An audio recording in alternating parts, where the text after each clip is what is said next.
Subscribe now and press the bell icon. Never miss an update. साबत का दूसरा application, ठीक है। बीओ साबत के अनुप्रयोग का दूसरा अनुप्रयोग देखेंगे।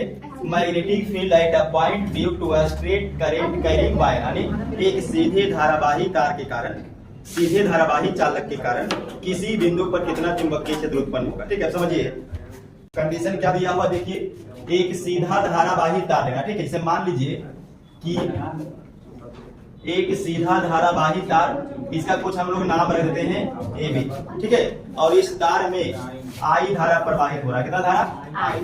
अब ध्यान रखिएगा, अगर तार में आई धारा प्रवाहित हो रहा है तो ये अपने चारों तरफ मैग्नेटिक फील्ड बनाएगा, और वही मैग्नेटिक फील्ड का मान हम लोग को निकालना है बीओ साबत का प्रयोग करके।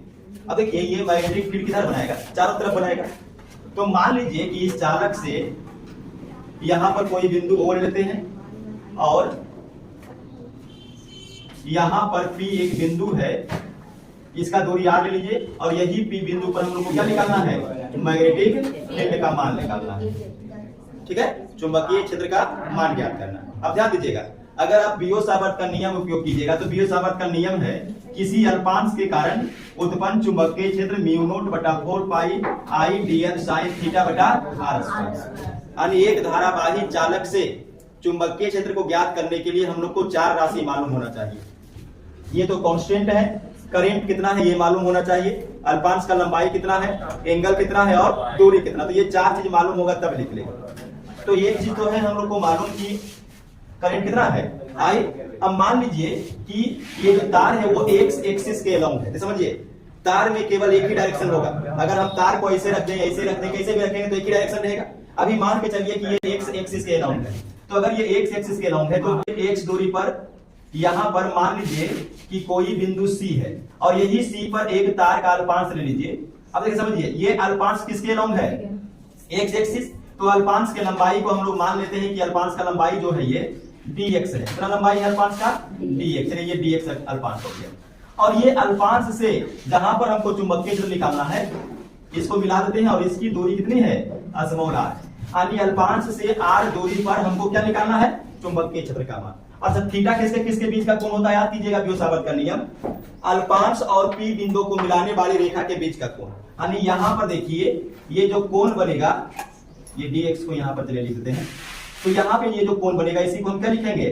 थीटा। किसके किसके बीच का कोण? अल्पांश और P बिंदु को मिलाने वाली रेखा के बीच का कोण। अच्छा ये कोण यहाँ पर भी बन है, इसका भी जरूरत आगे आएगा, तो इसलिए इसका भी मान कुछ रखते हैं, रफा रखते हैं। चलिए तो इतना पैरामीटर देखिए। अच्छा एक चीज और आप निकाल सकते हैं, चुंबकीय क्षेत्र का मान तो बीओ साबत का नियम से निकाल लेंगे। दिशा यहाँ पर आप लोग बता सकते हैं किधर होगा, अंदर या बाहर की ओर। दक्षिण हस्त का नियम लगा करके देखिए, अंदर की ओर। कैसे अंदर की ओर होगा? ध्यान दीजिएगा, दक्षिण हस्त नियम, दाहिना हाथ की हथेली को किधर रखिएगा? आर की डायरेक्शन में, ठीक है। और ये अंगूठा आई की दिशा में, और इसको मोड़िएगा किधर? चुंबकीय क्षेत्र की दिशा में। तो अगर हम देखिए आर इधर है तो इधर रख लीजिए, आई किधर है? ऊपर, तो किधर मुड़ेगा? अंदर की ओर। तो यहाँ पे देखिए चुंबकीय क्षेत्र होगा अंदर की ओर, और अंदर की ओर के लिए चिन्ह क्या लगाइएगा? क्रॉस लगाइएगा, ठीक है। तो ये देखिए आपका फिर से समझ लीजिए, माना कि ए बी एक क्या है? धारावाही तार है जिसमें आई धारा प्रवाहित हो रही है। इस तार के किसी बिंदु O से R दूरी पर P एक बिंदु है, और उसी P बिंदु पर क्या निकालना है? चुंबकीय क्षेत्र। इसके एक अल्पांश dx पर विचार किया जाता है, और इस अल्पांश की दूरी O से कितना है? x है, और अल्पांश की P बिंदु से दूरी कितना है? अब यहाँ पर ध्यान दीजिएगा, अगर इस अल्पांश के कारण, इस अल्पांश के कारण यहाँ पर कितना चुंबकीय क्षेत्र उत्पन्न होता है, बीओ साबत का नियम लगा दीजिए। तो लिखेंगे चूंकि अल्पांश Px के कारण P बिंदु पर उत्पन्न चुंबकीय क्षेत्र, देखिए अल्पांश Px के कारण उत्पन्न चुंबकीय क्षेत्र, यह फॉर्मूला है Pv equal to mu naught बटा 4 पाई आई इंटू dl। यहाँ पे dl देखिए आप कीजिएगा, ये अल्पांश का लंबाई है, और अभी हम लोग अल्पांश का लिए हैं dx, तो dl को चेंज कीजिएगा dx से इंटू साइन थीटा और बटा दूरी का स्क्वायर। दूरी कितना है? r है, तो r का स्क्वायर कर दीजिए।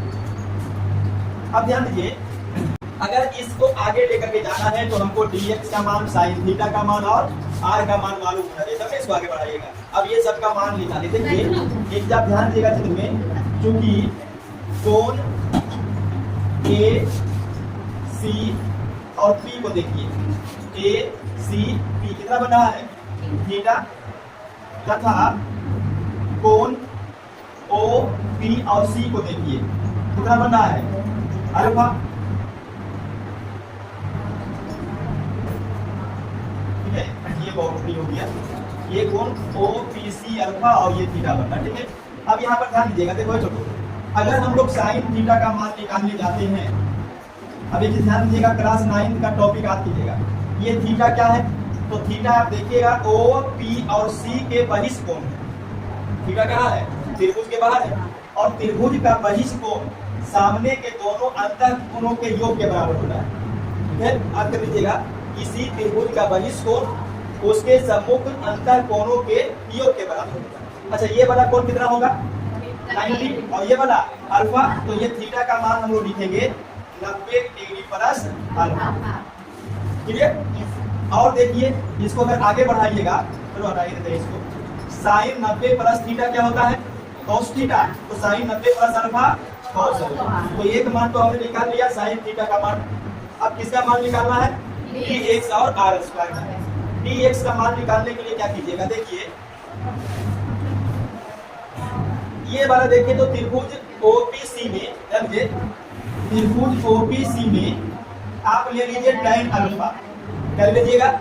तो देखिए अगर हम इस एंगल का बात करेंगे तो tan अल्फा इक्वल टू सामने का भुजा लंब और बटा आधार। तो लंब कितना है x और आधार कितना है r। इसको और तोड़िएगा तो x इक्वल टू क्या आएगा छोटू, r tan अल्फा। अब हमको समझिए दाना क्या है, dx आया क्या है x। अब ध्यान दीजिएगा, अगर x को हम अवकलित कर दें, डिफरेंशिएट कर दे तो क्या मिलेगा dx। तो दोनों तरफ इसको डिफरेंशिएट कर दीजिए, इसे अवकलित करने पर, तो अगर इसको अवकलित कीजिएगा तो x का अवकलन dx, r तो कांस्टेंट है, इसको रहने दीजिए, और tan अल्फा का डिफरेंशिएशन क्या होगा, sec स्क्वायर इनटू dx। तो dx का भी मान निकल गया। अब किसका मान निकालना है, r स्क्वायर का। r देखिए यहाँ आ रहा, तो ऐसा कीजिए, देखिए समझिएगा, ये अल्फा है तो ये लंब है, ये आधार है, ये क्या है कर्ण। तो कर्ण और आधार किस में आएगा, सेक में। तो ले लीजिए त्रिभुज OPC में, ले लीजिए फिर से पुनः त्रिभुज OPC में सेक अल्फा इक्वल टू कर्ण बटा आधार। कर्ण कौन है r और आधार कौन है कैपिटल R। तो ये स्मॉल r का मान कितना जाएगा, r इंटू सेक। अब देखिए ये वाला r का मान, ये वाला dx का मान, और ये वाला साइन थीटा का मान, तीनों का मान किसमें रख दीजिएगा, इसमें। ठीक है, तो अब आगे देखिएगा, साइन थीटा, इसको नहीं तो समीकरण एक कर लीजिएगा, साइन थीटा, उसके बाद dx और r का मान किसमें रखेगा, समीकरण एक में देने पर। देख लीजिए dv equal to mu naught बटा 4 पाई, फिर आई इंटू, अब मान रखिए dx का मान यहाँ से r into sec square alpha into d alpha. ठीक, उसके बाद साइन थीटा का मान cos अल्फा। उसके बाद चलिए ठीक है, बटा करिए, बटा में क्या रखिएगा r स्क्वायर। देखिए यहाँ r है, लेना है r स्क्वायर, इसका भी स्क्वायर कर दीजिएगा, तो हो जाएगा r square into sec square alpha. अब यहाँ पे देखिएगा सेक स्क्वायर अल्फा कैंसिल होगा, और r से एक r कैंसिल होगा, बचेगा क्या, बचेगा dv equal to mu naught बटा 4 pi i into cos alpha into d alpha और बटा r। ये चुंबकीय क्षेत्र का मान आ गया अनुपात के कारण। अब अगर पूरे धारावाही तार के कारण निकालना होगा तो क्या करना पड़ेगा, इसका इंटीग्रेशन को लिखेंगे, अतः पूरे धारावाही तार के कारण P बिंदु पर उत्पन्न चुंबकीय क्षेत्र, ध्यान दीजिए अगर पूरे धारावाही तार के कारण निकालना होगा, हमने कितना का निकाला है, केवल dx अल्पांश का, तो ऐसा ऐसा अल्पांश बहुत सारा तार पर ले लीजिएगा तो पूरा तार बन जाएगा, और सब अल्पांश को जोड़िएगा तो जोड़ने का प्रक्रिया क्या कहलाएगा, इंटीग्रेशन। तो दोनों तरफ इसमें इंटीग्रेशन कर दीजिएगा, तो इंटीग्रेशन कर लीजिए dv का, और इंटीग्रेशन कर लीजिए म्यू नोट बटा 4 pi I cos alpha into d alpha और बटा r। और देखिए dv का इंटीग्रेशन v, अब इसमें ध्यान दीजिएगा इंटीग्रेशन किसका होगा, वैसा राशि जो बदल सकता है, परिवर्तनशील राशि का इंटीग्रेशन होगा, जो कांस्टेंट है उसका नहीं होगा। कांस्टेंट कौन है, म्यू नोट बटा 4 पाई। अब देखो इस चालक में जो भी करंट प्रवाहित होगा उसका परिमाण भी वही कांस्टेंट ही रहेगा, तो आई भी कांस्टेंट, और ये जो दूरी हम लोग ले लिए हैं वो दूरी भी कांस्टेंट ही रहेगा, तो r भी कांस्टेंट, तो बचेगा क्या, cos alpha into d alpha. इस ये जो एंगल है ये कांस्टेंट नहीं हो सकता, क्यों, समझिए अगर हम इस अल्पांश को यहाँ लेते मान लो, तो देखिए ये अल्फा कम हो जाता, अगर हम इस अल्पांश को यहाँ लेते अल्फा ज्यादा हो जाता, तो अल्फा क्या है, परिवर्तनशील, तो इसलिए अल्फा यानी कि cos अल्फा डी अल्फा का इंटीग्रेशन निकलेगा। तो ये आपका आ गया सीधे धारावाही तार के कारण किसी बिंदु पर चुंबकीय क्षेत्र का मान। अब इसमें स्पेशल केस लगेगा, तार का जितना लंबाई होगा उतना लिमिटेशन आप दे दे करके इसको तोड़िएगा, बाकी सॉल्व हो जाएगा, ठीक है। तो इसमें स्पेशल केस लिखिएगा, केस में क्या हो जाएगा, यदि तार अनंत लंबाई की हो तो समाकलन सीमाएं -π/2 से +π/2 होगा। देखो छोटू, अगर हम लोग देखेंगे कि ये तार की लंबाई अनंत हो जाए तो जो समाकलन की सीमाएं आएगी वो कितनी आएगी, -π/2 से +π/2,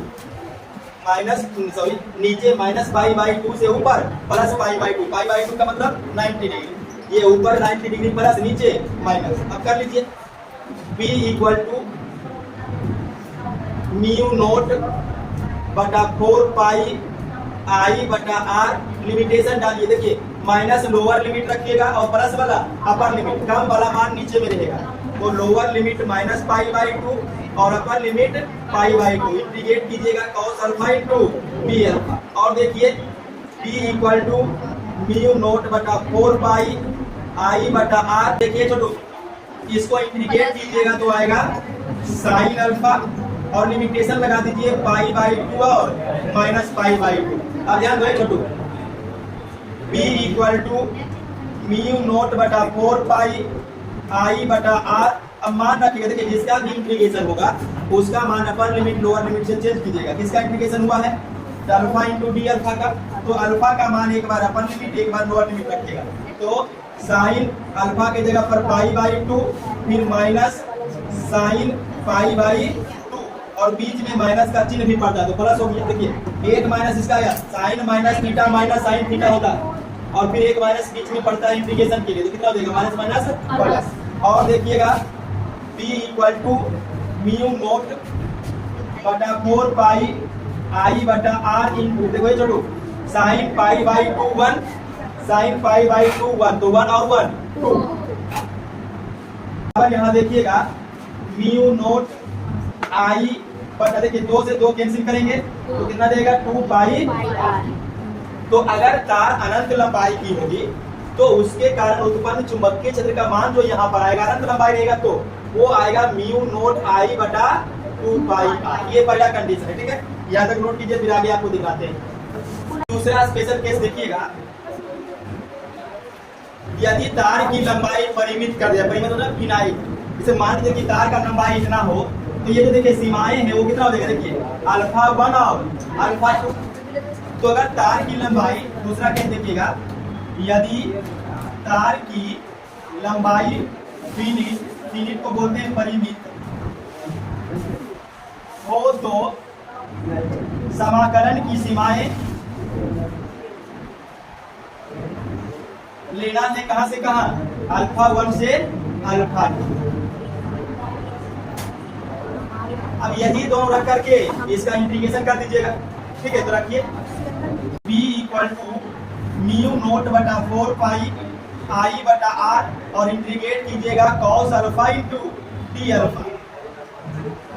अब देखिए लिमिटेशन कहां से कहां दीजिएगा, अल्फा 1 से, एक सेकंड, अल्फा 1 ऊपर है प्लस रहेगा, अल्फा 2 नीचे है तो माइनस रहेगा, तो नेगेटिव वाला लोअर लिमिट रख दीजिए और पॉजिटिव वाला अपर लिमिट। अब इसको तोड़ दीजिएगा, तो b equal to mu naught बटा 4 पाई आई बटा आर। अब बताइएगा cos अल्फा डी अल्फा का इंटीग्रेशन साइन अल्फा, लिमिटेशन लगा दीजिए अल्फा 1 माइनस अल्फा 2, इसीलिए b equal to mu naught बटा 4 पाई आई बटा आर साइन। अल्फा का मान चेंज कीजिएगा अपर लिमिट से, अल्फा का मान चेंज कीजिएगा लोअर लिमिट से। देखो लोअर लिमिट में माइनस है तो साइन माइनस थीटा हो जाता है माइनस साइन थीटा, और एक माइनस और बढ़ता है तो माइनस माइनस प्लस हो जाएगा। तो ये आ गया तार की प्रेरित लंबाई के लिए, किसके लिए, तार की फिनाइल लंबाई के लिए।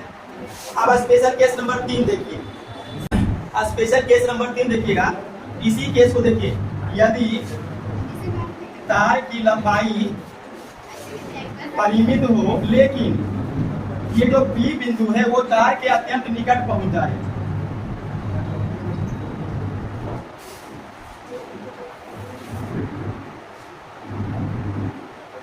ध्यान से समझिएगा। अब ये तार का लंबाई फिनाइट ही है, यही तक है, लेकिन ये P बिंदु तार के अत्यंत निकट मान लीजिए कि यहाँ पे पहुंच गया, तो आप देखिए ये पाई बाई 2 और ये भी पाई बाई 2, ठीक है। तो इसका मतलब है कि अल्फा 1 और अल्फा 2 दोनों कितना हो जाएगा, पाई बाई 2। इसीलिए अब b का मान डायरेक्ट यहां से रख लीजिएगा, b इक्वल टू क्या हो जाएगा, म्यू नॉट बटा 4 पाई आई बटा आर इन को देखिए बच्चा साइन अल्फा 1, तो साइन अल्फा 1 का मान कितना है, पाई बाई 2, फिर plus sine alpha 2, sine alpha 2 का मान भी कितना है, पाई बाई 2। तो b इक्वल टू कितना हो जाएगा, म्यू नॉट बटा 4 पाई आई बटा आर साइन 91 साइन 91, तो 1 और 1 2 ये कैंसिल हो जाएगा, तो b equal to mu naught I बटा 2 पाई आर। ये देखिए बियो सावर्त का नियम, बियो सावर्त का अनुप्रयोग नंबर 2 समाप्त हो गया, किसी धारावाही तार के कारण चुंबकीय क्षेत्र का मान, ठीक है। चलिए यहाँ तक नोट कर लीजिए।